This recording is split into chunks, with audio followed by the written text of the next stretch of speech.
mga tigyawat natin sa mukha, napakahirap gamutin at sugpuin. E papaano pa kaya yung tigyawat sa likod? Naku, perwisyo talaga yan mga kapatid, di ba?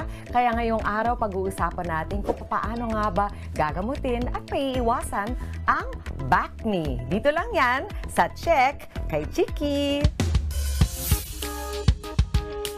Problema na ng college student na si Shan ang kanyang back knee simula noong 16 pa lamang siya.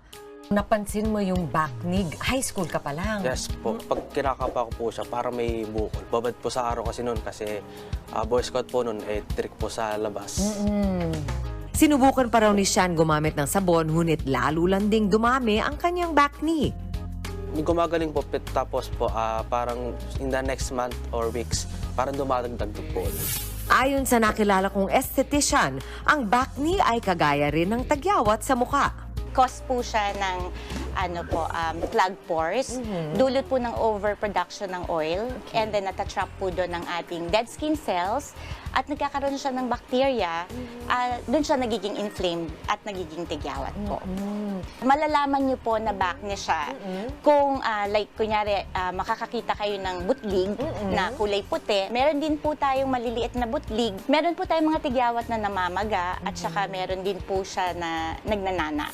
Isa ring sanhi ng back knee ang pagkatuyo ng pawis sa likod, pati na ang residue na naiiwan ng shampoo at conditioner. Ang tip ko po pagkatapos mag-shampoo and conditioner, siguro ang banlaw sa gilid or pwede pong payuko. Tapos po, saka na lang magsabon para matanggal yung mga natitirang residue sa likod.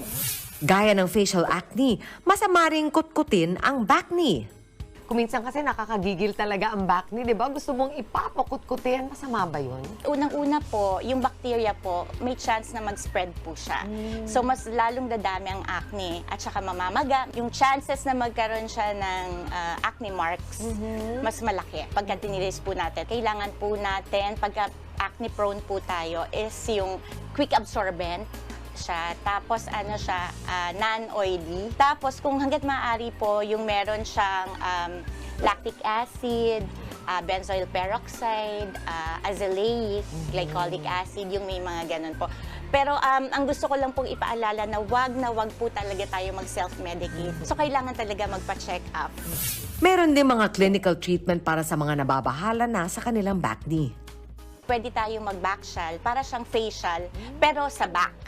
So, lilinisin po natin ang likod. Pwede po nating samahan ng acne laser therapy. Ito po, pinapatay niya po ang acne bacteria. So, yung chances na mag-spread siya, mawawala na po yon. Intensive facial at skin renewal ang procedure na ginawa kay Shan. Sa tulong nito, maaalis ang oil, dead skin at bacteria na nagdudulot ng acne. Ang skin renewal therapy naman ang magpapawala ng acne marks ni Shan sa kanyang likod.